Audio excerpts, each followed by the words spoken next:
Ya, assalamualaikum warahmatullahi wabarakatuh. Alhamdulillah, wassalatu wassalamu ala rasulillah wa ala alihi wa sahbihi wa mawala. Kita lanjutkan kuliah kita ya. Nah, sekarang kita akan bahas di mata kuliah genetika tumbuhan ini berkaitan dengan DNA dan replikasinya. Jadi seperti yang sudah kita ketahui bahwa setiap kali sel membelah maka akan didahului dengan replikasi atau penggandaan DNA atau materi genetik. Setiap kita tumbuh semakin besar, semakin tinggi, rambut semakin panjang, kuku semakin panjang, ya kan? Sel darah merah yang tergantikan dan sebagainya. Pokoknya setiap kali ada pembentukan sel yang baru, penambahan sel yang baru, pasti diawali dengan proses yang namanya replikasi DNA atau penggandaan DNA. Kenapa DNA harus digandakan? Karena dia cetakan, dia blueprint, dia adalah ibarat masakan resep gitu ya. Jadi kalau misalnya pengen seperti ini harus merujuk ke bukunya. Nah, buku kehidupan makhluk hidup itu adalah DNA. Jadi semua informasi berkaitan dengan karakter makhluk hidup itu semua disimpan dalam DNA ya, semuanya. Warna rambut, warna mata, kulit, enzim, hormon ya kan, dan macam-macam sekalian pengen berkaitan dengan mood juga itu juga reaksi-reaksi hormonal yang berkaitan dengan pola ekspresi genetik. Nah, sekarang kita akan masuk bagaimana proses replikasi DNA yang terjadi pada sel pada saat sel mengalami fase interfase atau fase istirahat ya, kita menyebutnya ini pada sel yang sedang membelah. Jadi pada saat interfase itu DNA akan mengganda. Oke, mari. Sebelumnya, maka kita coba ini ingat sebentar bahwa pada DNA atau materi genetik atau asam nukleat itu, ya, deoksiribonucleic acid, ya, asam deoksi di asam deoksiribonukleat itu adalah untaian panjang dari gabungan satu nukleotida dengan nukleotida yang lain. Satu nukleotida kan isinya ada fosfat ya, gusfosfat, gula ribosa sama basa nitrogen. Yang membedakan adalah urutan basa nitrogennya. Nah, urutan dalam DNA itu tidak semuanya fungsional. Ada yang tidak fungsional, maka malah sebagian besar itu tidak fungsional. Yang fungsional yang membentuk protein yang nantinya jadi darah, jadi daging, jadi rambut, ya kan, jadi tulang, ya kan, dan sebagainya, protein dalam tubuh kita yang daging ini ya, organ-organ dan sebagainya, itu dinamakan gen. Jadi bagian fungsional DNA yang membentuk protein namanya gen. Nah, pada sel yang sudah tidak melakukan pembelahan dan dia sudah fungsional, artinya dia sudah tidak membelah tapi sudah sesuai dengan uh, peruntukannya sel itu apa, misalnya sel rambut gitu kan. Kalau misalnya dia sudah tidak ini, ya dia akan membentuk rambut kan begitu. Ya, sel yang fungsional lah. Sel fungsional itu tergantung pada uh, letaknya. Jadi seluruh sel di tubuh kita ini itu kembar. Hanya bagian gen yang berekspresi itu beda-beda. Jadi di dalam satu sel itu sudah lengkap giginya, darahnya, tulangnya, rambutnya, enzimnya, hormonnya, semua informasi ada dalam satu sel tersebut. Tapi bagaimana informasi itu terekspresi itu tergantung pada di mana sel itu berada. Contoh kalau di kulit kepala dia ada sel folikel ya yang membentuk rambut, maka yang diekspresikan adalah gen-gen yang berkaitan dengan pembentukan rambut atau sel-sel rambut, ya kan? Terus di permukaan kulit ada epitel, ya kan? Di situ gen-gen yang diekspresikan adalah gen-gen yang berkaitan dengan epitel kulit. Kuku itu kan kok keras seperti itu, yaitu kan ada pola ekspresi yang berbeda-beda. Tapi di setiap sel itu punya fungsi sendiri atau gennya spesifik yang terekspresi. Di rambut tidak tiba-tiba berubah ya, dia membelah terus menghasilkan sel darah gitu ya. Tidak, atau menghasilkan sel tulang. atau misalnya di kulit tiba-tiba menghasilkan misalnya sel tulang gitu ya, atau sel hati gitu, tidak. Jadi semuanya sudah sesuai dengan letaknya, fungsinya sesuai dengan di mana dia berada, sel itu berada. Nah, pada saat tidak membelah dan sudah fungsional tadi, maka nanti DNA akan terurai tidak membentuk kromosom tapi bentuk kromatin, yaitu suatu kompleks antara DNA dengan protein. Kompleks itu atau gabungan ya, antara DNA dengan protein. Nah, gabungan DNA protein inilah yang nanti akan menentukan bagaimana gen-gen yang dalam sel itu terekspresi. Jadi ada bagian kan ada protein yang dimaksud di sini kan itu histon ya, protein yang sebagai tempat pelekatan si DNA itu. Nanti histonnya itu bisa termodifikasi, termetilasi atau demetilasi, sehingga ada bagian-bagian DNA yang diikat atau diukel, itu ada digulung gitu ya, semacam kayak benang layangan gitu di histon.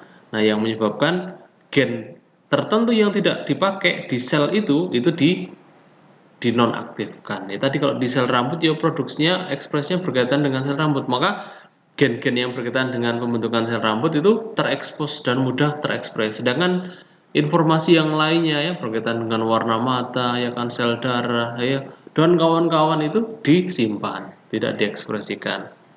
Nah, eh, ini kromosom itu maksudnya sebenarnya dia DNA ya, dia akan terlihat atau muncul atau visible atau bisa diamati ketika sel itu membelah. Karena pada saat itu kromatin akan memadat tadi ya, membentuk yang namanya kromosom tadi. Ini dalam rangka untuk mempermudah saja. Kalau misalnya sudah dipadatkan maka pergerakan menuju ke apa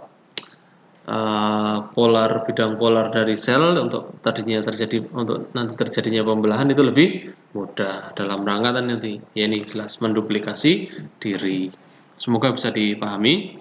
Nah, sekarang asam nukleat adalah polimer ya. Poli artinya banyak, mer ya rantai ya, rantai yang panjang itu asam nukleat ya. Sama dengan karbohidrat itu polimer, monomernya adalah monosakarida. Polimer karbohidrat kan polisakarida, monomernya monosakarida. Contoh ada glukosa, gandeng jadi satu, maka itu bisa menjadi pati yang kita makan ya kan, beras. Kalau ikatannya adalah ikatan beta atau alfa ya? Lupa. Ya, ada lagi yang ikatannya sebaliknya saya lupa ya. Itu menjadi selulosa, jadi kayu itu ya. Itu sama saja itu glukosa juga monomernya, cuma tidak bisa dicerna. Alfa kalau nggak salah yang tidak bisa dicerna ya. Nah, protein juga sama. Itu protein adalah polimer. Monomernya adalah asam amino ya kan, ada protein banyak yang misalnya enzim, insulin. Nah, ini ada asam amino apa yang menyusun di sana. Asam amino yang kita kenal ada 20 macam itu ya. Ya, bangsane apa sih? Lisin, glisin, arginin, triptofan, metionin dan kawan-kawan. Nanti kita belajar bareng-bareng. Oke. Monomernya, oke kita kembali, monomer asam nukleat. Kalau asam nukleat itu polimer, maka monomernya dinamakan nukleotida. Nukleotida itu gabungan dari 3 komponen. Yang pertama adalah basa nitrogen, ya kan? Adenin, guanin dia. Kemudian gula pentosa. Kenapa dinamai pentosa? Pentosa itu dari kata penta dan osa, ya kan? Penta itu artinya 5, osa itu penunjuk untuk karbohidrat atau gula lah ya. Jadi osa-osa itu sebenarnya gula. Glukosa, sukrosa, fruktosa, pentosa, ya kan, ribosa. Pokoknya yang ada osa-osanya itu adalah kelompok dari karbohidrat. Kenapa dinamakan pentosa kalau di sini? Karena dia memiliki karbon jumlahnya 5, maka disebut sebagai pentosa. Nanti ada gugus fosfat juga sebagai backbone agar si DNA itu bisa menyambung satu nukleotida bersambung dengan nukleotida yang lain. Basa itu ada 2 kelompok yang disebut sebagai purin dan pirimidin. Purin itu ada 2 penyusunnya ya, adenin dan guanin. Pirimidin adalah timin dan sitosin. di DNA. Kalau di RNA nanti timin digantikan oleh urasil. Ya, saya rasa di SMA sudah hafal ini ya, sudah ngelotok lah. Sedangkan gula pentosa yang menyusun asam nukleat itu ada dua, yaitu ada ribosa dan deoksiribosa. Ya di sini ya, ribosa. Ini OSA itu bahasa Inggris ya. Kalau OSA bahasa Indonesia ini pentosa, Indonesia pentose ya. Kalau bahasa Inggrisnya, kalau ribose itu bahasa Inggris, harusnya kalau bahasa Indonesia ya ribosa gitu ya. OSA dan OSA. Tapi jangan pusing, ini maksudnya sama, yaitu karbohidrat atau gula. Ribosa dan deoksiribosa. Ribos atau deoksiribos gitu ya. Nah, deoksi artinya D itu hilang, oksi artinya oksigen. Berarti nanti ada oksigen yang hilang di ribosa ini. Ya, jadi oksigennya tidak hilang, satu molekul tidak hilang, ini ada satu molekul yang hilang. Nanti kita lihat bedanya di mana. Kemudian fosfat itu adalah gus-gus asam fosfat, ini yang PO4 ya, muatannya 3-min kalau nggak salah, ini nanti dalam rangka untuk membentuk ikatan fosfodiester. Jadi ikatan ester yang dua, tapi tidak melekat pada C, tapi melekat pada fosfat, maka dinamakan fosfodiester. Nah ini kita dari basa dulu, yang paling atas. Jadi basa itu ada pirimidin, ada purin. Bedanya adalah cincinnya, ya jumlah karbonnya tentu ya. Jadi kalau purin yang sebelah kanan itu ada 2 cincin, sedangkan pirimidin ada 1 cincin. Purin ini ada guanin dan adenin, atau adenin dan guanin. Ya, strukturnya seperti ini, bisa diamati. Kita tidak membahas secara biokimianya ya, karena sudah mungkin dibahas di mata kuliah biokimia. Ini pirimidin, itu 1 cincin, ada timin dan sitosin. Nah, di RNA nanti ada urasil. Ya, urasil ini mirip dengan si timin, hanya dia ketambahan gugus metil, ya kan? Di C nomor 5. C nomor 5 ini C nomor ini N ya, dihitung sebagai nomor 1, 2, 3, 4, 5. Nah, di C nomor 5 itu pada timin ditambah ada gugus metil ini ya, sedangkan kalau pada urasil tidak terdapat metil di C nomor 5, hanya H biasa. Oke. Itu basa, jadi ada 5 basa, tapi yang umum kalau nanti direplikasi itu ada 4 ya, kecuali kalau urasil nanti kita membahasnya di saat proses transkripsi atau ekspresi protein dari DNA menjadi mRNA, itu nanti ada urasil di sana. Oke, nah yang kedua adalah gula. Gulanya adalah gula pentose atau pentosa atau pentos bacanya ya. Ini kita kalau di bahasa Indonesia pentosa. Kenapa disebut pentosa? Karena dia memiliki 5 atom karbon. Ini 1, 2, 3, 4, 5. Ya. C nomor 5 itu ada di atas. Ya. Nah, ini O, ini proyeksi siklik ya. Kalau proyeksi Fishernya, nah, ada, kalian bisa lihat ini gulanya. Nah, ya kita mulai dari sini dulu. Jadi O ini nanti kalau di Fisher, proyeksi Fisher ya, mungkin di biokimia sudah dibahas yang tidak siklik begini. Nanti kalau sudah membentuk siklik begini, maka O-nya ini bergabung ya. O di sini ini membentuk ikatan ether. Ini ether ya. Ikatan ether. Nah, kemudian kalau pentosa di asam nukleat itu ada 2 macam, yaitu ribonucleic acid dan deoksiribonucleic acid. Ini RNA, ini DNA ya, ribonucleic acid RNA, deoksiribonucleic acid atau DNA. Bedanya apa? Bedanya adalah pada C nomor 2 itu pada DNA atau deoksiribo ini 2 ya, 2 di sini itu artinya dia kehilangan oksigen di C nomor 2. Jadi gugus hidroksilnya itu O-nya lepas. Ini kan OH hidroksil. Nah, di C nomor 2 O-nya lepas atau hilang, maka disebut sebagai deoksi. Ya, karena hilang satu oksigen, hilang oksigennya deoksi. Ini ya. Nah, seperti itu. Semoga bisa dipahami. Jadi C nomor 2 kalau pada RNA itu dia ada OH, Kalau di deoksiribosa C nomor 2-nya ini hanya ada H. Ini C nomor 2 ya. Sebelah kiri dilihat C nomor 1, 2, 3, 4, 5. Di C nomor 2 ini, nah ini kalau ada OH-nya disebut ribosa atau RNA nanti jadinya, kalau yang tidak ada O-nya atau deoksiribosa nanti jadinya DNA. Beta itu artinya jika OH satu bidang dengan C ujung ini, CH2OH ini, ya.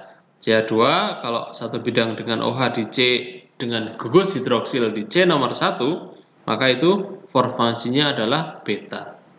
Ya, beta. Nah, sedangkan kalau dextro ini dulu kimia sudah SMA ya, dextro levo gitu ya. Dextro itu jika OH yang terjauh dari gugus fungsi itu ada di sebelah kanan. Ini semuanya dextro ini, ya, makanya ada di bawah. Ya, ini dextro ya. Beta itu karena OH-nya nomor 1 di atas satu bidang dengan CH2OH di C nomor 5 ini. Dextro itu karena OH kalau diproyeksi bisa kelihatan ya, kalau di sini nggak kelihatan mungkin ya. Itu D-nya ada di sebelah kanan. Maksudnya apa? OH-nya ada di sebelah kanan di yang paling jauh dengan gugus fungsi. Ribosa atau ribos itu artinya dia ya seperti ini. Nah, kalau yang deoksiribosa itu artinya ada O yang hilang di C nomor 2. Oke, nukleotida. Nah, ini kalau digabungkan jadi seperti ini. Ini adalah gula pentosa atau gula ribosanya. Nah, ini DNA atau RNA ini. DNA atau RNA, nukleotida penyusun DNA atau RNA. Nah, ini adalah penyusun RNA. Karena ada OH di C nomor 2, ini berarti gulanya gula ribosa. Ini basa apa nih? Purin atau pirimidin? Yang satu cincin adalah basa pirimidin, ya kan? Entah sitosin atau timin. Harus hafal, saya nggak hafal ya. Nah, ini adalah gugus fosfat. Ini ikatan ester ya. Cuma esternya ada di melekat pada fosfat. Ini harusnya C kalau biasanya di kimia ya dulu ya, ester itu ya. Ada O ikatan ganda gabung dengan C, C-nya nanti gabung lagi dengan O dan O-nya mengikat C lagi. Ini ester. Ya. Oke. Lanjut. Nah, ini proses pembentukan ikatan fosfodiester. Fosfo artinya fosfat, di artinya 2, ester artinya ikatan ester. Jadi ada 2 ikatan ester yang melekat pada fosfat, ya kan? Misalnya ini satu nukleotida, ada gugus fosfat, ada gulanya, dan ada basanya. Ini tidak diperlihatkan gula ribosa atau deoksiribosa ya, karena C nomor 2-nya tidak ditunjukkan ada O-nya atau tidak. Nah, biar tidak pusing maksudnya ya. Maka nukleotida yang atas ini ditambah dengan yang di bawahnya itu kalau bergabung nanti OH di C nomor 3 akan gabung dengan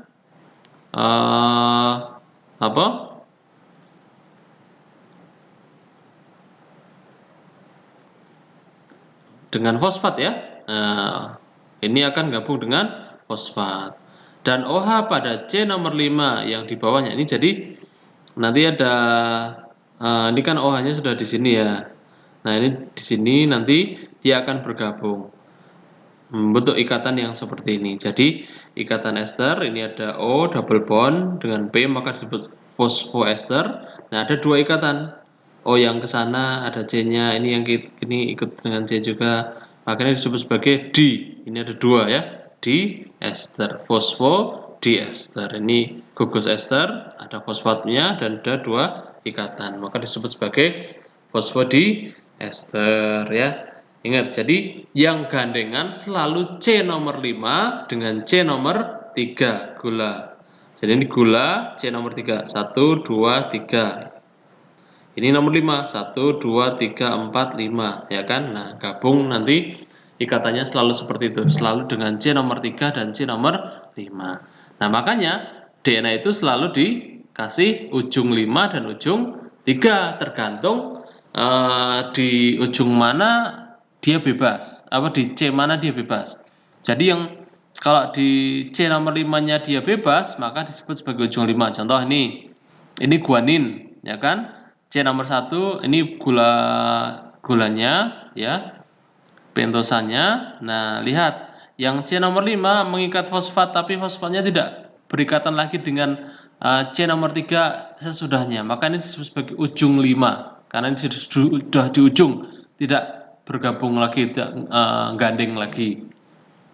Ini ikatan fosfodiester, ya. 5 ada P, ini C nomor 3, ya. Ini C nomor 5, 4, 3. Gabung lagi ada ikatan fosfodiester. C nomor 5, 4, 3. Gabung lagi ikatan fosfodiester 5, 4, 3. Terus seperti itu. Nah, yang paling bawah itu C nomor 3, nukleotida paling bawah di sini itu tidak ada gandengannya lagi, maka ini disebut sebagai ujung 3. Jadi 3 dan 5 itu berkaitan dengan di mana atom C pada nukleotida yang tidak gandengan. Jadi ujungnya itu, ujung yang nggak ada pasangannya, nggak ada gandengannya itu 3 atau 5, gitu aja. Kalau yang nggak ada gandengannya itu 5, C nomor 5 begitu ujung 5. Kalau nggak ada gandengannya C nomor 3, maka ujung 3. Oke, semoga bisa dipahami. Nah, kita lanjutkan. Jadi ini DNA yang ditunjukkan di sini baru single, padahal DNA itu adalah double helix. DNA selalu berkomplement, ya. Nah, komplementnya itu adalah ikatan antara satu basa dengan basa yang lain, yaitu ikatan hidrogen. Ikatan hidrogen antara satu basa dengan basa yang lain, ya. Ini AGCT itu adalah basanya adenin, guanin, sitosin, timin. Adenin, guanin adalah purin, sitosin, timin adalah pirimidin. Ini yang 2 cincin tadi, ya, ini yang 1 cincin. Gula dan fosfat jadi rangka, ini kurang lebih seperti ini untuk mempermudahnya, ya. Jadi ini gulanya yang coklat, yang bulatnya adalah fosfatnya, yang hijau adalah basanya. Bahasanya ini G itu maksudnya guanin, ya kan? Ini kalau gabung-gabung seperti ini, nah ini guanin, sitosin. Jadi ini satu nukleotida nih. Ada apa? Fosfat, gula, basa, fosfat, gula, basa, fosfat, gula, basa, fosfat, gula, basa. Nah, di sini ada 4 nukleotida, ya. Ini guanin, sitosin, adenin, timin. Kenapa guanin lebih panjang? Ini untuk sebagai simbol karena dia punya 2 cincin, sedangkan sitosin cuma 1 cincin. Ini juga sama, ya. Adenin 2 cincin, timin 1 cincin. Adenin, guanin adalah purin, sitosin, timin adalah pirimidin. Ini ujungnya juga sama, ujung 5, ujung 3. Selalu seperti itu. Nah, DNA itu berkomplement dengan antiparalel. Dia jadi saling membelakangi. Jadi ujung 3 selalu ketempelan dengan ujung 5, ya. Guanin dengan sitosin, mohon maaf ini loncat. Guanin, sitosin 3 ikatan hidrogen, timin, adenin 2 ikatan hidrogen. Mereka melekat, tapi melekatnya itu urutan DNA-nya, urutan arah rantai DNA-nya itu saling berlawanan, maka disebut sebagai anti paralel. Jadi kalau misalnya satu untai ini ujung 3, pasti sebelahnya ujung 5. Yang sebelahnya ujung 5, yang bawah ini, maka sebelahnya lagi ujung 3, dan nanti akan melilit membentuk yang seperti ini. DNA double helix, ya. Helix itu karena memutar gitu, ya. Oke, semoga bisa dipahami. Kita lanjut. Ingat tadi pemasangan basa di satu nukleotida dengan nukleotida komplementnya itu selalu adenin dengan timin, ya. Adenin selalu dengan timin di DNA. Kecuali nanti kalau transkripsi, proses ekspresi protein, maka adenin akan berpasangan dengan urasil, ya, membentuk DNA, RNA hibrid. RNA hibrid ini, RNA itu maksudnya mRNA, ya. Oke. Sedangkan guanin selalu berpasangan dengan sitosin. Selalu ini, baik di proses transkripsi, ekspresi DNA ataupun ekspresi gen, ya, ataupun di replikasi. Oke, ini seperti ini. Jadi adenin selalu berpasangan dengan timin membentuk 2 ikatan hidrogen. Ini yang sitosin selalu berpasangan dengan guanin membentuk 3 ikatan hidrogen. Apa bedanya? Bedanya ikatan sitosin dengan guanin akan lebih kuat karena ada 3 ikatan hidrogen. Ini penting nanti kalau misalnya kita membahas di kemarin yang membuka itu untuk proses replikasi itu biasanya di daerah-daerah yang banyak ikatan A dengan T-nya karena lebih mudah untuk dibuka, energinya lebih rendah. Oke, ini proses transkripsi ya, bukan replikasi. Jadi nanti ada gen A yang akan ditranskripsi dan ditranslasi membentuk protein A. Gen B membentuk protein B, gen C membentuk protein C. Gen adalah urutan nukleotida pada DNA yang menyandikan mRNA dalam rangka membentuk protein. Semua gen itu namanya genom, gabungan gen. Namanya genom. Ya, nah ini transkripsi, ini bukan replikasi ya. Nah, nanti sebenarnya di pembahasan selanjutnya. Ini proses ekspresi protein sebenarnya dalam rangka mewariskan sifat.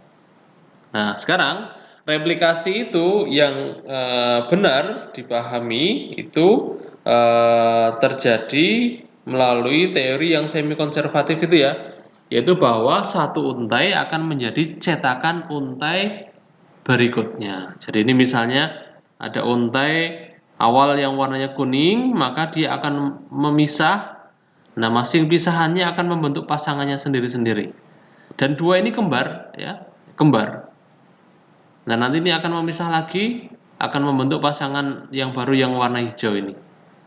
Yang ini memisah lagi akan membentuk lagi yang baru untai DNA yang warna hitam. Mereka semua ini adalah kembar. Kembar, ya, tidak berubah. Itulah kenapa ya selnya tidak akan berubah, ya kan? Kalau sel rambut ya akan menjadi sel rambut terus, ya kan? Tidak menjadi yang lain. Itu ya. Ini replikasi. Jadi yang seperti ini dinamakan sebagai replikasi tipe semi konservatif. Ya, bahwa untai cetakan DNA itu adalah untai yang awal dalam rangka membentuk komplement pada untai yang baru. Ya, ini. Semoga bisa dipahami. Kalau nggak paham silahkan bertanya nanti. Origin of replication. Nah, atau replication origin. Ini artinya adalah tempat di mana dimulai proses replikasi. Ya. Proses replikasi kalau pada E. coli itu ada di satu titik. Kenapa? Karena dia pendek, di DNA-nya nggak panjang lah ya. Dia sirkuler dan tidak panjang. Sedangkan kalau pada manusia itu diperkirakan ada sekitar 1000-an titik replikasi karena DNA-nya banyak dan panjang. Ya, untai ganda dipisahkan agar mesin replikasi dapat menempel. Nanti kita lihat mesinnya apa saja.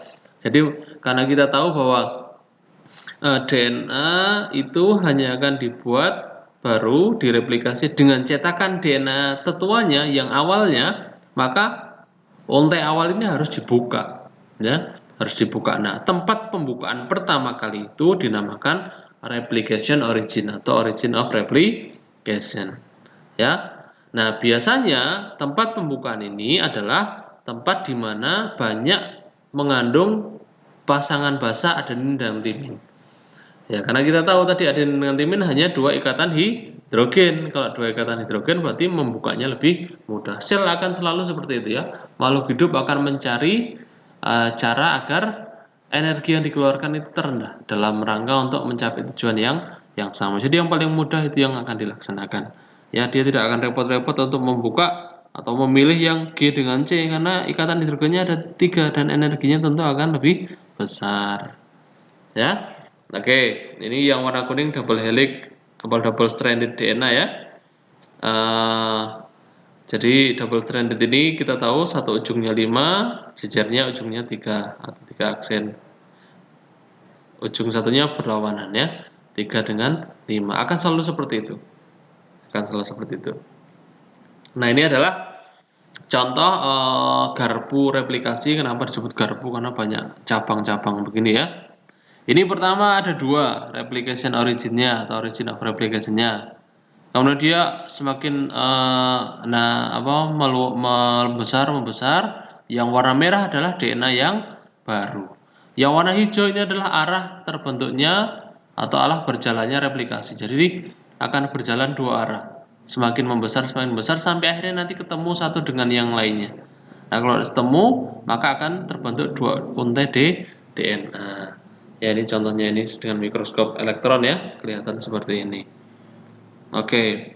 Nah, membukanya tidak membuka begitu saja. Ini ada enzim yang bertugas untuk menguraikan untaian ganda DNA agar terjadi melting atau terjadi pemisahan antara dua untai DNA ini, untai DNA ganda yang kuning ini membentuk original replication. Itu ada enzimnya tersendiri. Nanti kita lihat. Oke. DNA polimerase. Nah, sekarang ada yang namanya DNA polimerase, DNA polimerase ya. Jadi ada DNA polimerase. Ase itu adalah enzim ya. Biasanya kalau ada ase-ase kan nama enzim.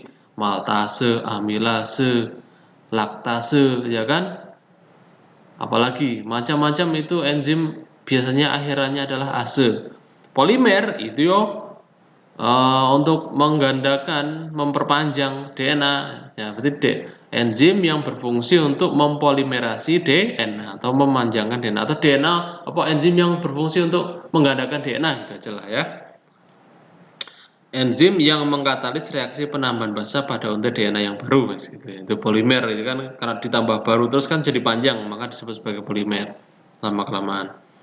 Nukleotida tersedia dalam bentuk nukleotida trifosfat. Ujung 3OH gula mengikat fosfat pertama pada nukleotida trifosfat yang terikat pada C nomor 5 nukleotida yang baru. Inilah ya.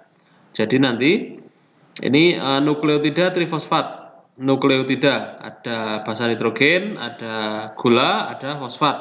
Ya, ini nukleotida trifosfat. Trifosfat itu fosfatnya ada 3. 1, 2, 3 ya.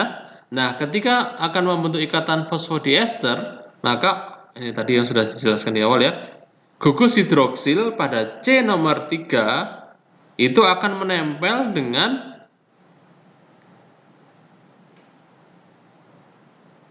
fosfat pertama pada trifosfat.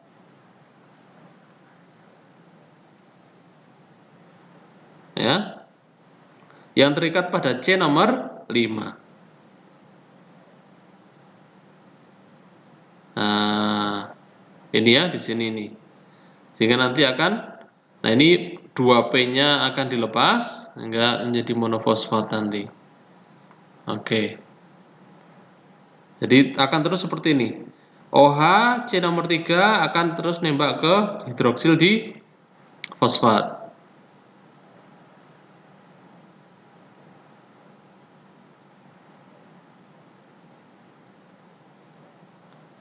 Terus seperti itu sampai akhirnya nanti akan terbentuk panjang. Ingat selalu di ujung nomor 3 ya. Jadi arahnya selalu 5 ke 3. 30 ketambahan nukleotida lagi. Nanti di bawahnya ini 30 lagi OH ini ketambahan lagi yang baru. Begitu seterusnya. Tidak sebaliknya. Tidak pernah terjadi penambahan itu di ujung nomor 5. Penambahannya selalu di ujung nomor 3. Sehingga arahnya selalu 5 ke 3.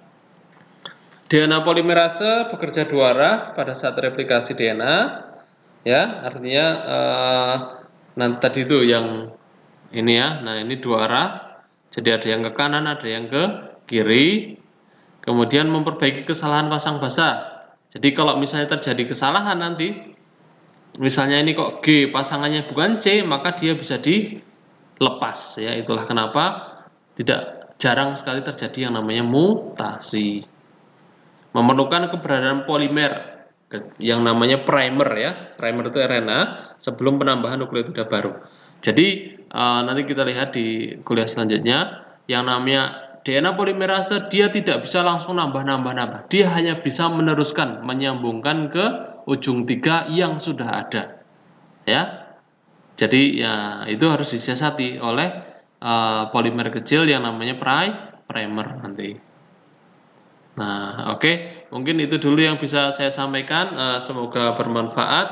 Kita lanjutkan ke kuliah selanjutnya berkaitan dengan bagaimana sintesisnya. Kalau ada pertanyaan silahkan komen dan kalau ada yang bisa menanggapi silahkan ditanggapi. Terima kasih. Subhanakallahumma wa bihamdika asyhadu an la ilaha illa anta astaghfiruka wa atubu ilaik. Assalamualaikum warahmatullahi wabarakatuh.